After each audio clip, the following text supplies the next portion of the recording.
Joli singa lelo ne bala sentiment. Bista TV. Béni Samba la soeur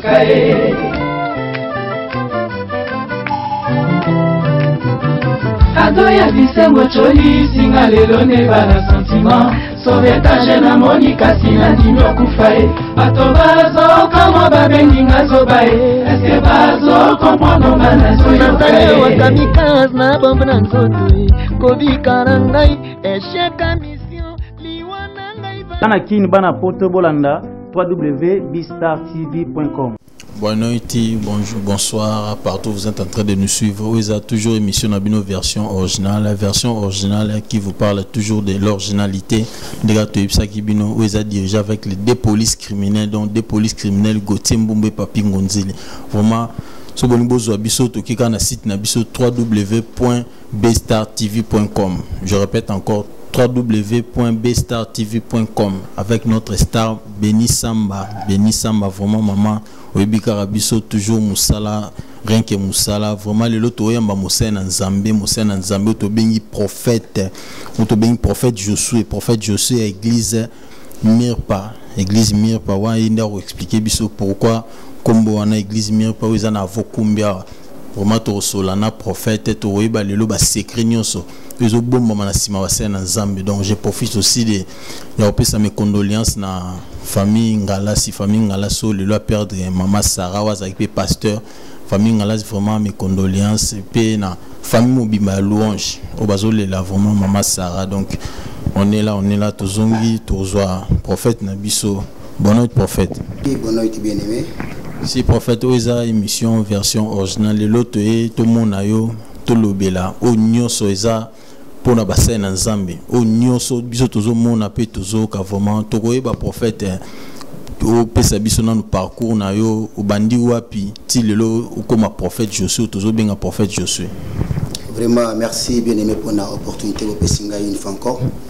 Le boss bolim c'est pour mon gongo zabienté donc tous en bas service d'église tous en bas répétition na orchestre les sous donc moi monsieur les ébélés n'engue toute une question dans un prophète Josué il y a combo kakate ba prophète mais dans un prophète Josué il y a ministère consacré et pas il y a un père spirituel donc parcours nangai na botami Angola awa donc naza angolais du père et mère papa nangaza angolais donc azo travailler dans le gouvernement maman nanga pas angolaise na botami na Luanda au na Kazenga donc dans ce bat kama ni to balingala te ko lingala na Angola te ko lingala awa na bande ko na biso bon na parcours na ngai na ibaki Nzambe te ko na botama kimbanguiste donc ba boti na ngai bazali ba kimbanguiste na botama kimbanguiste mais Nzambe salaki grâce Nzambe tanga benga bato bien aimé benga na bandenge na ya Nzambe benga na bandenge belé bon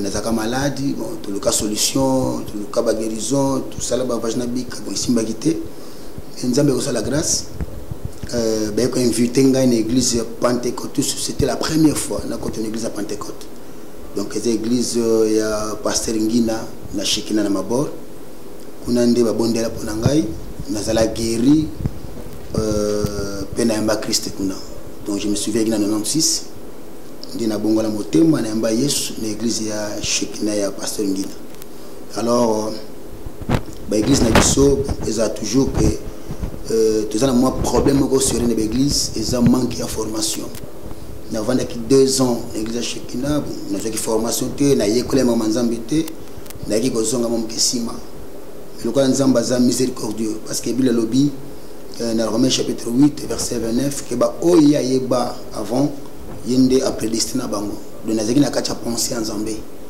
alors Nzamba iko permettre neko kutana un père un papa spirituel en tout cas azwa kingai asunga kingai na makamana Nzambe malheureusement lui azosuna bomoité mais a soutenir kingai a découvrir qu'il kabona Nzambe na kati na ngai a forma kingai a futa kimbongo na tanga makamana Nzambe pour le trouver ba erreur belé na évangile parce que batumsusu ba continuer ministère ayebi makambo zo salate alors tant que ça les kambo ebita commettre ba erreur malgré la grâce et qu'on se manifester malgré don spirituel qui se manifester mais papa nanga molimo sepelé que na yekola makambo nzambe. Donc c'est-à-dire que na yekola ba principe ya makambo nzambe ndé na kota ki na institut biblique ya Angola, ba premier élève na Angola awa totanga na Iba na nef. Ndé tana bin institut wana c'est l'ordre du Saint-Esprit ba consacrer nga prophète. Nous avons consacration surtout le 24 janvier 1999. Donc nous avons consacration en 2001. Papa na molimo a libéré ngai abimwana nzambe a péché ministère particulier. Alors kende obanda ministère na yo. Donc voilà parcours na ngai. Lelo na service Seigneur na visionnaire, il y a communauté internationale ni to di ministère international. Il y a réveil pentecôtiste. Donc, tu as une église na Portugal, na Lisboa, tu as une église na Brésil, tu as une église à Angola. Donc, nous avons conduire biso. Vraiment, moi, remerciement na Fabrice Milolo, merci na Onyo Sosala pour na biso, Fabrice Milolo, Sandra Liliana Motema Kil, Sandra Liliana Motema Kil, na nega image ezali donc ndebe tozo mona yo. Vraiment to mona wana Paul Mbumba, garçon de l'X en Afrique du Sud, Paul Mbumba. Biso tozali vraiment prophète. Toyeba combien d'années déjà au sali na ministère na yo ozo encadré? Bon, na bandi ministère particulier depuis 2008. Donc en 2008, on a bandi ministère par la grâce de Dieu à Luanda. Le Ganzamba za miséricordieux, il a lobby aller partout dans le monde. Donc vision on nzamba psenga na ministère, ils ont vision ko sala ba disciple. Donc vision nanga yangwana. Alors depuis 2008, si les lots ont 9 ans déjà, dans le ministère particulier, nous avons travaillé.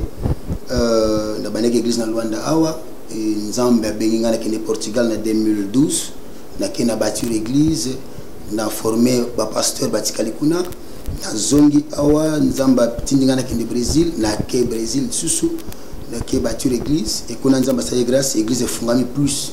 Donc nous avons 3 églises au Brésil. On a 9 ans, la communauté, on a 28 pasteurs, on a baptisé. On a consacré le ministère, on a ministère, 28 pasteurs, on a travaillé les lots, comme si on a Luanda Awa, on a une église na Kakwaku, on a une église na Simeon, on a une église na Bita, na Aweska, on a Golf. Alors, pasteur, je suis au Brésil, parce qu'il y a une église qui peut aider à pasteur. Le quoi là nous avons appelé Songolo Oyo na yesiko ko fongola institut biblique eza IBIEC eza institut biblique international ya édification chrétienne. Donc institut biblique auto formé ga ba pasteur té mais to formé pe ba homme d'affaires chrétienne ya to commis eza édification chrétienne de tous aider ba homme d'affaires tous aider ba nzambe pour ba kola na makambo na nzambe lisusu. Pourquoi Paul a lobby que na foi na biso to ajouter connaissance. Donc ceux qui nous ont la foi sans connaissance à commettre des erreurs. Si nous avons la connaissance et belle sans foi, alors on a la charnel. Pour que nous fait ensemble. Donc nous avons un institut biblique par la grâce de Dieu. Dans 4 ministères particuliers, on a appelé un orchestre où nous avons travaillé. Donc nous avons déjà la première CD dans le marché. Tout cela qui est production au Brésil. Donc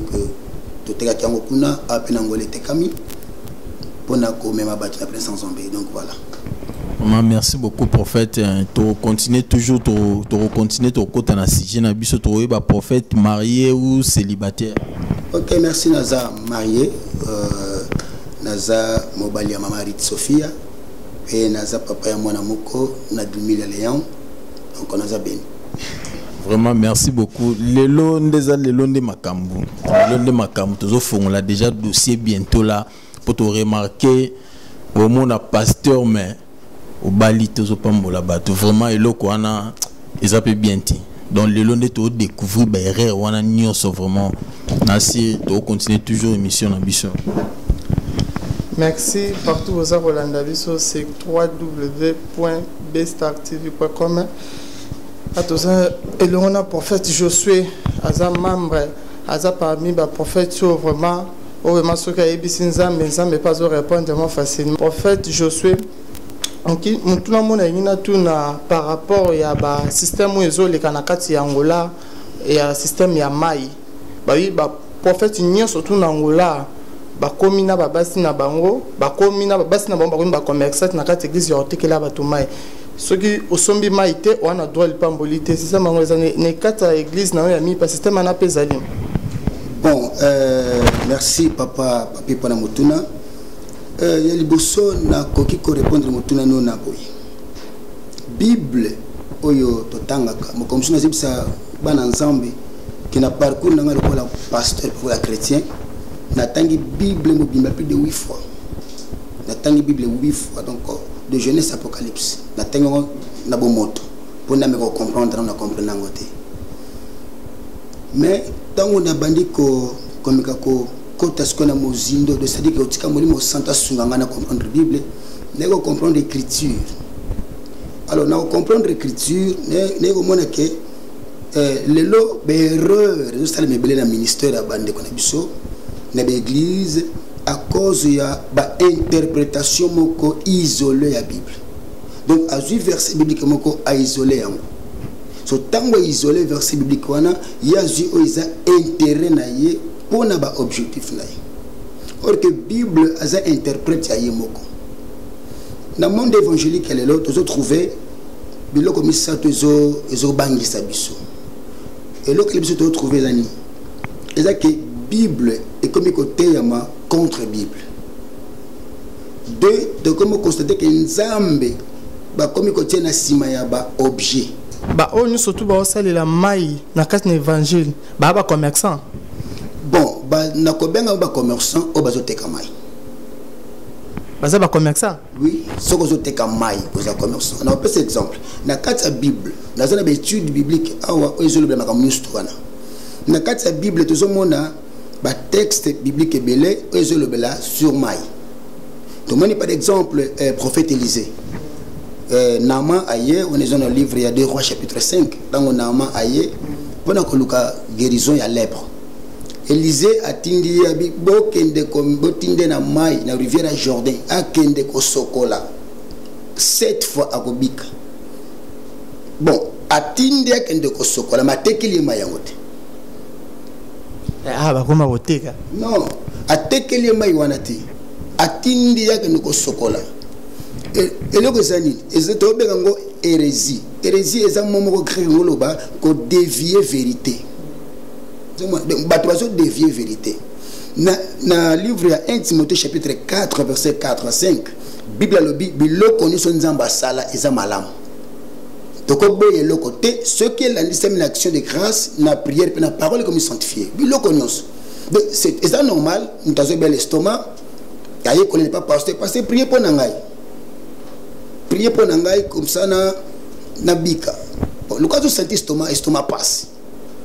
A prier pour naye abisa zoma no ndako. Nga na sala ngona ministère na sala ngona ministère.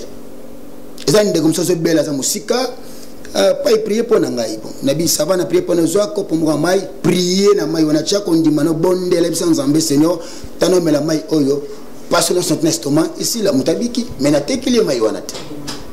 Ezap donc il y a parole de sagesse. C'est normal. Prophète Élisée a ébissi roi Ézéchias. A besoin makasa ya figuier, tiens la potence dans la guérir. C'est normal. Prophète, je sais pardon. Pourquoi il y a une différence entre prophète, pasteur, na apôtre? Ok, merci bien-aimé papi. Prophète Azanan. Terme prophète, le mot prophète en grec, prophète. Et le bagaka porte-parole. Donc prophète aza porte-parole yanzambe. De moto oyo azo message direct à Seigneur pour transmettre ngo et pas peuple de Dieu pour na ko exhorter bango, pour na ko pamela bango ou bien pour na ko avertir bango. C'est ça être un prophète. Pasteur azanan. Pasteur azali terme au pastor na latin pastore. C'est lui qui garde. Moutazo bomba, moutazo batela. Il y a moni anglais, ben tu as deux expressions. Ben tu as pastor na shepherd. Pastor, c'est un moutazo ministère ya pasteur, responsabilité, il y a préparer église ya Seigneur, ban patin dans un petit mokole sokoya. Shepherd est un berger, moutazo remplacer pasteur. apôtre azanani apôtre azali envoyé apostolos ngoba envoyé mutu oyo azokende ko bâtir l'église ko établir ko former ba disciples. Là tout le monde a beaucoup des apôtres qui sont tenus dans une église mais apôtres là combien de fois ba pasteur ba elanga yo mais yo za prophète to za apôtre maintenant mokolo ba consacrer nzamba lo ba kana prophète na ko une église na Angola na Brésil na Portugal wapi mais na za prophète comme on a 10 églises comme ça muta apôtre te faut muto za là qu'on appelait un apôtre mais faut tout le monde a ba fruit apostolat na ndenge pour la ordonner mais prophète mais le comment que différence mo biso to romo sala ni na église ya ni ke prophète ana marque ne zalaka pasteur pas na marque ne prophète berger pas na marque ne ça veut dire que un prophète a se comporter à rose na reste na mutu à rose na quatre basi à rose ça n'importe quoi pour azana elo kwa nzambe bazalia la kata lwanda bazalia est-ce que est ça normal un prophète à rose na makambo na nyoso to. Ok, papa, nous répondre aux questions. Premièrement, la base éthique. Être humain, nous avons tous les principes éthiques où ils ont conduit. Et le principe, c'est le principe où tu as un caractère, un comportement, un principe où tu as une famille habitude. Nous avons Nzambe a changé le caractère à Moutou, l'identité Moutou, il y a Saint-Esprit. Le temps que tu as bâti le Saint-Esprit, Nzambe a changé le caractère. Mais habitude à Moutou, il faut permettre Nzambe à changer. Ce que mon île est là, cause à la prophète, cause à la pasteur, cause à la docteur, cause à l'évangéliste, et changer le communauté. Au cause à un prophète, au salam comme minen, mais Nzambe a prouvé yoté. Prophète, au hasard na rasta, azo profiter na rasta na mutu, c'est que bazaba faux prophète. Bon, bien aimé papi, nako benga e faux prophète. Ce cas faux prophète il y a yenanzam. Mais elok est important zanim. Ezali premièrement, Paul azoloba na livre romain albito scandalisé batouté. C'est ça le problème. To scandalisé batouté. Na pour exemple moko. Tous les cultures différentes. Ce que les États-Unis ont un pasteur, ils ont un rasta, ils ont piercing naie, ils ont une culture na bango. Na culture na biso bantu. Ne biso bola nanga be papa. Na culture na biso bantu. Ngai na éducation na zone na culture na ngai. Na yambi yes na pasteur na motei. Qui pasteur ko changer ngai comportement comment dirais-je? Ko changer ngai éducation de base na ngate. Ça dit quoi?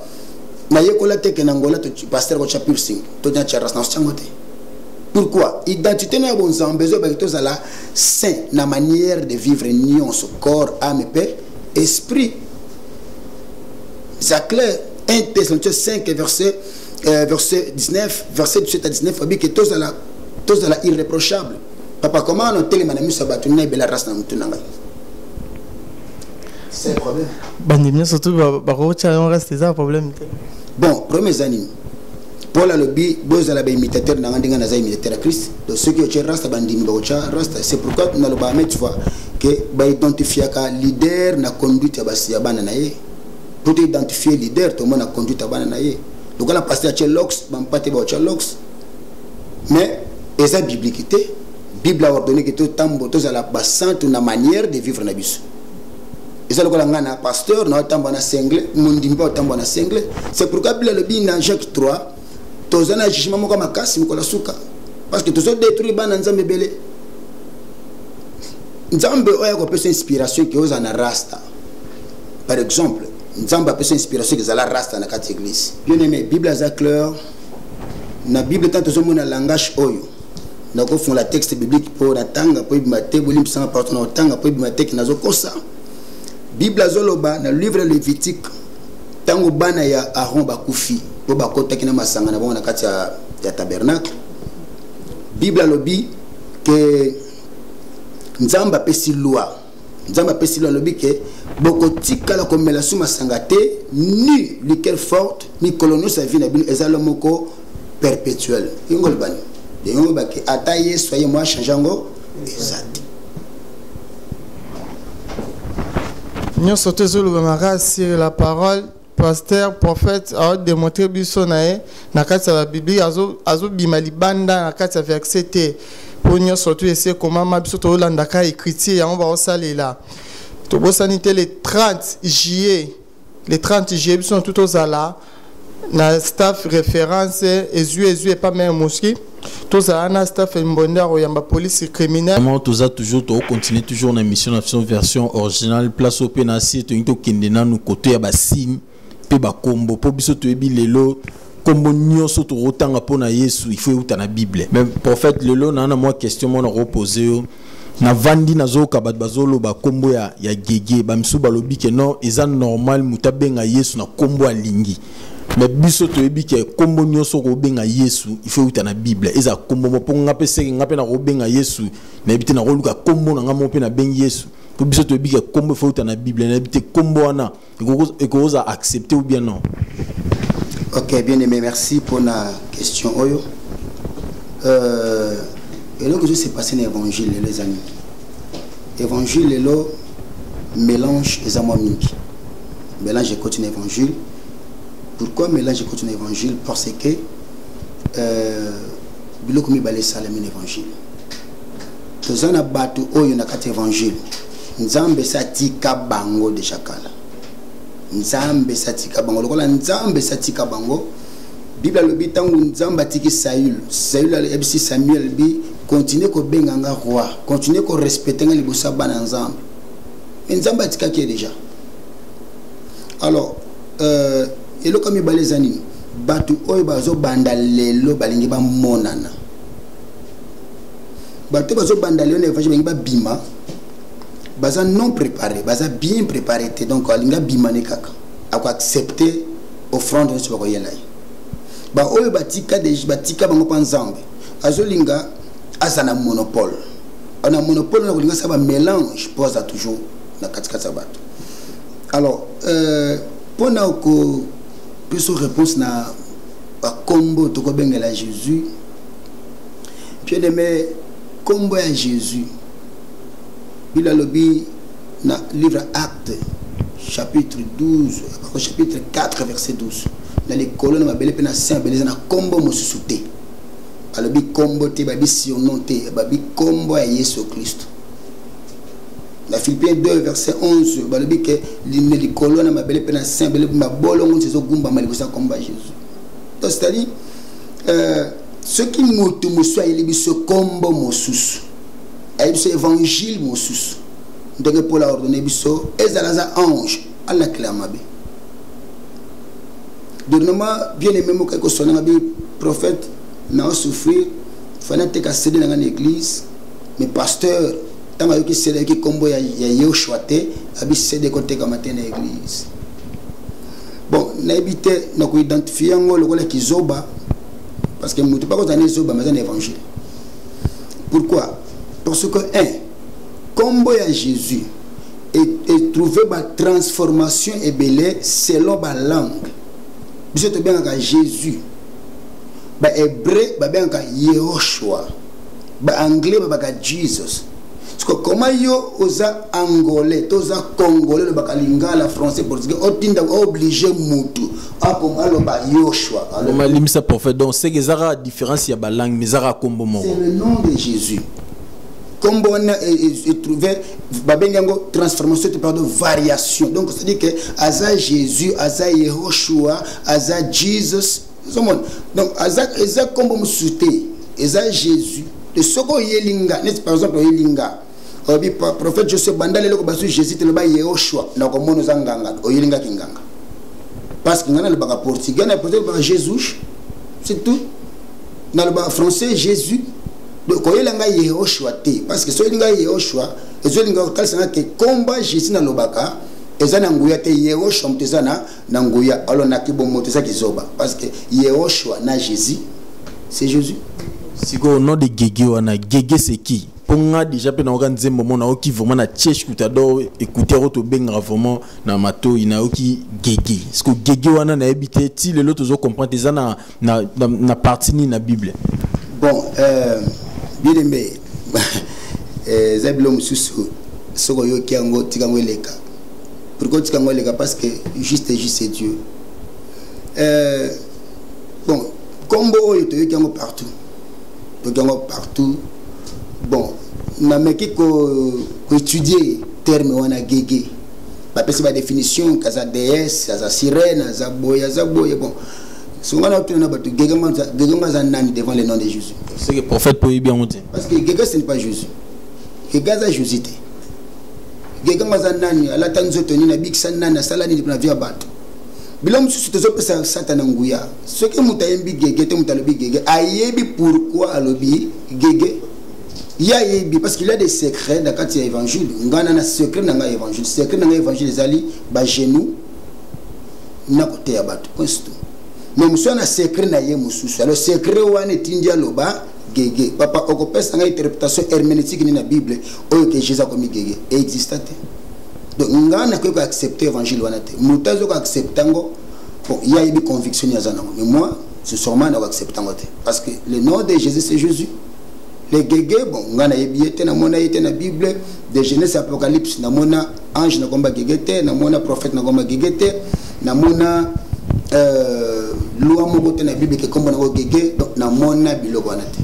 Donc je dis que ce que mutaye na kombo wana bon bango moko bato bazo yokaye pe bazo sepela na kombango ba meka kolanda malamu parce que le nom ngana yebi c'est le nom de Jésus. Bondela pona batu na kombo na Yesu babika nazo bondela pona batu na kombo Yesu babika. Nous avons des témoignages, nous avons des images, on a bondeli pona muto nom de Jésus-Christ a telemina kita tamboli, nous avons des images ya muto ayaki libumaze zeme nef mbungi to bondeli au nom du Seigneur Jésus-Christ muto wana mwana zongi na libumaboti. Donc ce n'est pas le nom de gege.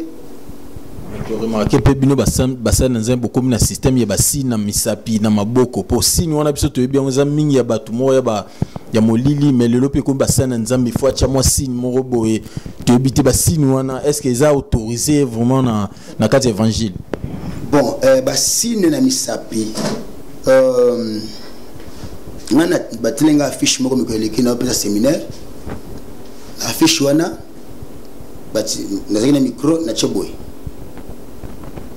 na tundi pasteur église ngabi oh mais chef affiche bo ndengeni abia yango photo to monaki ngana seki na bi bon omoni photo ndenge tiango bo ndena cheboy le gars ba problème déjà to comme banga pour ça ba position d'église pour ne ba problème mais tant que na cheboy na bandaki ko loba bien aimé on a denzela folanda amtakangi photo hein nimtakangi photo et bien affiche ba ko ba prophète signe ati wana ya signe mo kali felo.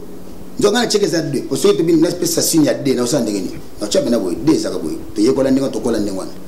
Mais ce que tu sais qu'on a macambo toujours tanga na macamanzam. Toujours comprendre que tu as un royaume de lumière, un royaume de ténèbres. Il a dit que le diable a tellement risé que a comment se déguiser en ange de lumière. N'dengue biso tu as un signe le gars banana ensemble. Y est pas ça na ba signe na. Alors batemusu ba sala ignorance batemusu ba sala ignorance mais bamusu ba sala ngo parce que baibi pour ba sala c'est ça la vérité. Il y a des signes sataniques wana to yebiango mutumso ko boyango parce que ça ignorant mais ce sont des signes sataniques. Dans un enseignement mo ko sikana teya ka batu sur ndeni to ko détruire royaume à Satan dans une église parce que le Babylone est une église. Na kati église okuta bati ebele ya basine na kati bati aigle na coin bati koto yo suki mwana ni na coin koto bati suki épée bati ebele basine na église ezo salani ezo identifier église que l'église yo épée eza loba ça n'a rien à voir avec les écritures.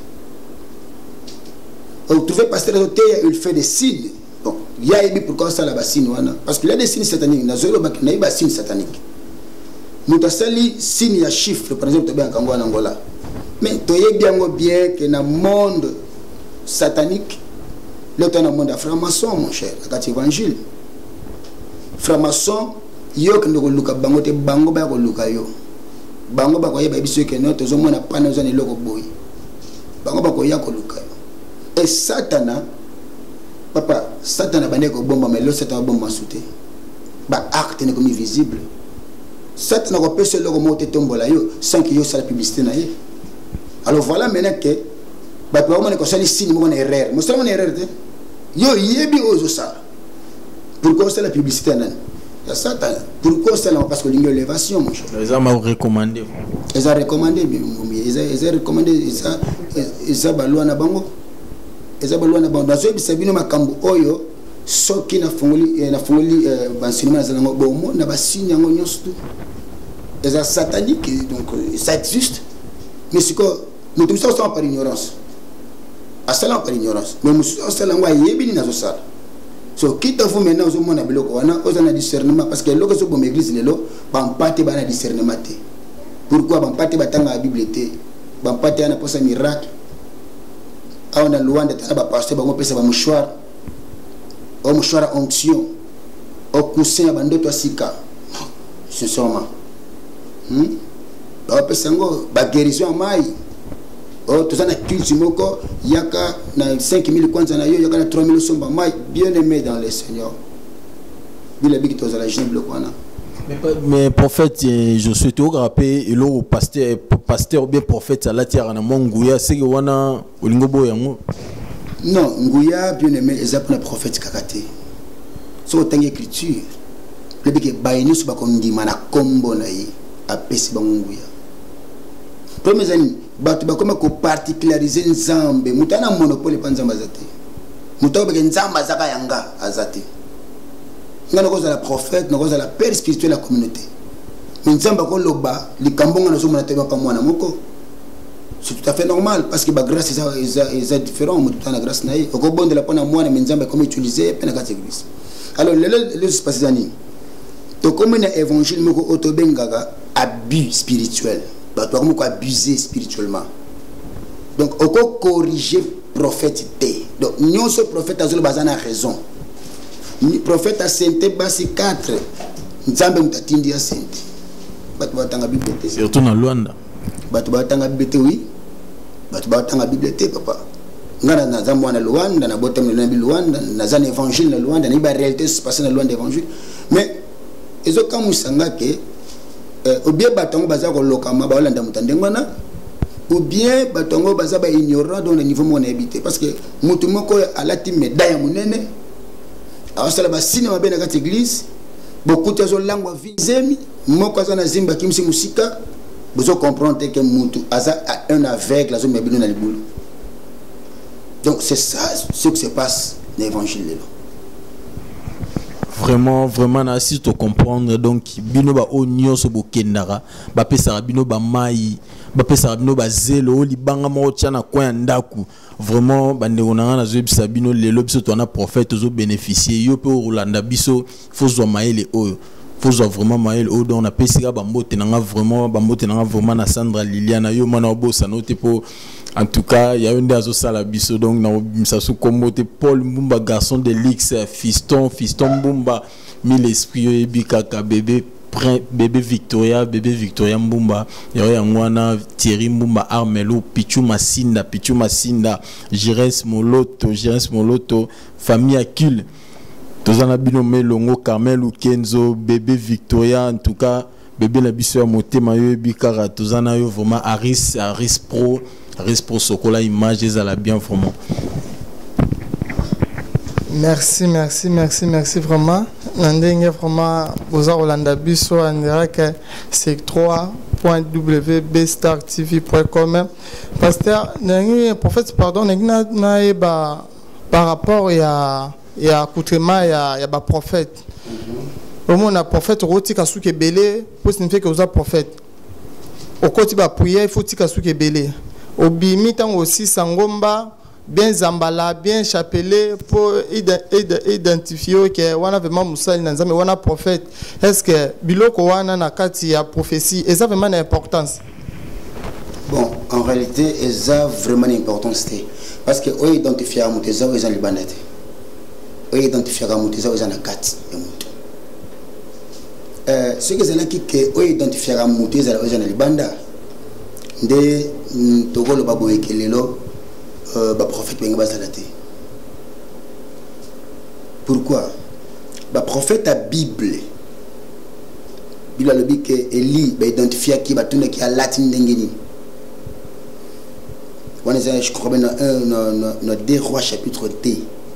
Batuna qui est à latin ndengeni tango roi Zobela serviteur na yebi kina kutana muntu muko yibisinga ko kufa ya tu mutonga latin ndengeni. Abi alati bilamba muko ya chamo alati ceinture mo babia eza prophète Eli le Tesbite. Bali ko identifier ndengwana parce que ça qui ndengena yi. Alors les autres ont constaté dans l'évangile na portugais te bien ngo chamara tension muta sali comme pas attirer attention ba ça n'a rien à voir papa ngana prophète na sala ensemble na 21 jours l'église il y a jeûne prière pour délivrance le mena ba service de délivrance à ma casse moni nzambe to sambelaka nzamba propre bila ke boza na ba sainte ninga na zamo sainte et puis momo sainte ningo lo bani eloko za pur eloko za propre eloko za na fraude thé. C'est ça être saint. Comment expliquer que Moutabi est un prophète a d'autres bâtiments beaucoup à salir 5 ans pour citer. On a onction. Non. Onction, c'est un principe. Tout ça, on a 2 choses, mon frère. Tout ça, Moutabi a rempli la onction. Elle a rempli la onction. Mais elle a rempli la connaissance. Parce que bon pour likambo ya kokwesa bato lelo kokwesa bato na église comme le quoi spectacle surtout na ba prophète kokwesa mutu na église so qui te bandi qui te sili akwesi mutu te au moins ndira travailler na perte et ne kilti wana ba reconnaître et pasteur te parce que kokwesa mutu yango elakisa ke prophète wa zana nguya ke bato ce que akwe itanga hotelema ba problème et sili to ezaka délivrance mobima so mutu akwe. Merci papa. Bon, bandeko bazolanda ngai bato ba raisonner ndengo na bazana immaturité spirituelle. Pourquoi? Kokwe sa muteza délivrance te. Ce que mutakoya la mukile mbateza délivrer. Pe bato ba koya kana 4 choses. Mutu 1 akokoya yemoko pona to bengo émotion. Akoya cause émotion. Michael Jackson bana ko yemba na kala ba ko ba dijimayari ça va aussi. Il est pas un prophète. Non. Michael Jackson ba yemba ba ko afunga la Bible te ayembi nega émotion mutu ko mutu musuna église ko kana émotion ko isi mutu. Ya ngone ba prophète nous to ganga recevez émotion ko isa ka mutu. Mutu sa ko na kati dipona émotion. 2 mutu musuna église ko ya pona cause à péché. Bon, le église na biso et embrasser péché. Péché ko dans ngo batu babanga sur simute mais église a réveil tango zo banda c'est comme dans lisuma ko église na moment adoration mbunda serwana mutakwei taba tuni nini onzamba beti ka na lisumu présence en zambé et bal na tena péché mutako kwea pe et 3 mutako kwea ceux qui molimo sont à visiter y puissamment mutakwei et 4 mutako kwea ceux qui les qui na délivrance force on est bimina katina yemutakwei ndinga sama n'époque à Jésus n'époque à disciples. Alors mais au coco penser étant qu'un homme de Dieu on a dit la biso ba homme de Dieu au coco jamais ko tchana penser na yo au coco jamais ko tchana raisonnement na yo que ce que mutakwei était habité délivrance par excellence sur la parole de Dieu. Boy sangai combien de fois Jimmy Shagara ko isa bato mais bazo benge aza un grand évangéliste na génération na biso. Combien de fois quoi ça bat? Mais la croisade nous a gagné 200 000 personnes. Combien de pasteurs le temps quoi ça bat tout? Mais bâton va promettre de continuer. Mutanga quoi mardi, quoi mercredi, quoi jeudi, quoi vendredi. Kaka mutuma quoi na quoi ya kaka. Attends offrande, ba bondeli ba quoi. Attends zo pesa 10 000, il faut passer à quoi ça y. Et ceux qui identifient onction, ceux qui identifient immaturité spirituelle. En fait, est-ce que la miracle musu ba prophétie bozorata musu bote ya au moins ba prophétie musu comme ba comme ba prophétie mo précise o c'est kingani nakata saki no ozana le hôtel est-ce ba genre ba prophétie wana existe et ça non na valeur. Bon nazo contredire bato basala ka bongote mais nzamba za éduquer oza na mbongo na okinga na yebiso ke oza na mbongo montante olingo sombela ngo le hotel. Nako poser une question. Na ba golf na biso te ba bandi bazake belé. En pleine éclate à 19h na micro gangi ke sero la tele lamba boye na mbongo na yo oza na 100,000 kwanza ozo ngalo boko sumba biloko na rock. Ce que sero na lekina balabala muyibi ayoka ki akangi ya bomi ya botele mbongo na za kotana lisu. On a prophète. Nzamba za éduqué. Nzamba za sérieux. On a bato ba sérieux. Nzamba za éduqué. Nzambe na principe prophétique. Na ba principe prophétique. Nzamba lo bakali kambote po ya mabepo salema. Nzamba za ba principe. Il y a des gens dans l'évangile bazo expliquer que non frère olati boye sœur olati boye na se. Donc bato dans l'église baby que frère olati coupé rouge. Ça ce n'est pas Dieu. Bolimbi sangai toke na lumière écriture, ce n'est pas Dieu. Ana kata Luanda yo botami awa okoli awa makamno surtout bani awa. Est-ce que les appels na prophète reconnaîtra que prophète oza musai na nzambe prophète oza musai na nzambe te. Bon, na reconnaîtra qu'il y a des hommes de Dieu. Ata 5 toye ba OK prophète o pesa. Bon, papa na kotanga ba kombo na bango te pusa tengi ba kombo na bango ko pesa bango pe lolendo. Wananga na kota na lisumu. Opa mabe na kotanga bango te po awana Luanda minduke zalaka. Rankin pe koma bino. Ya makasi. Rankin de quoi? Makasi na kati évangile, bino voye bakaka version originale net ozo kumbela masolo. To remet vraiment la souka pasteur eza keke bato ko ki ko remercier bango. Bon, vraiment ya liboso na pesina nous merci na ba bien-aimé ndenge bo pesinga opportunité mission oyo. Mais surtout na site oyo. Naza shunga ngola na ko tanga kombo bien tes suite www.bestar TV nzambeda apambola bino Benissamba la star en Jésus en tout cas la reine d'Angleterre en tout cas ma Benissamba nzamba pambola yo mission oyo en tout cas et que de penza sous-souper chaîne et que de sous liboso nzamba tombola ngo lisusu.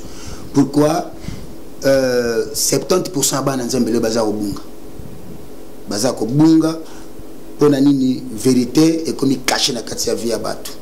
Alors na pesna merci na émission oyo pe na site pe na ngana remercier bana ni surtout ya communauté Mirpa o bazana Angola awa bazali banda nzambe apambola ba vina bango et na bossa inte ko remercier susu ba serviteur nous travail na bango na l'église siège awa o ba soutenir na prière. En tout cas token de liboso nzambe wana a visité bamboka na biso l'évangile. Nzambe a visité bamboka na biso nyonso na évangile to comme vraiment na sou. C'était notre émission version originale où Yambaki prophète Josué. Vraiment on est déjà presque à la fin. www.bestartv.com avec notre maman la star en Jésus Benissamba. Vraiment maman vous a vraiment la montée ma chao. Joli singa lelo ne bana sentiment Lisa TV Benissamba la star en Jésus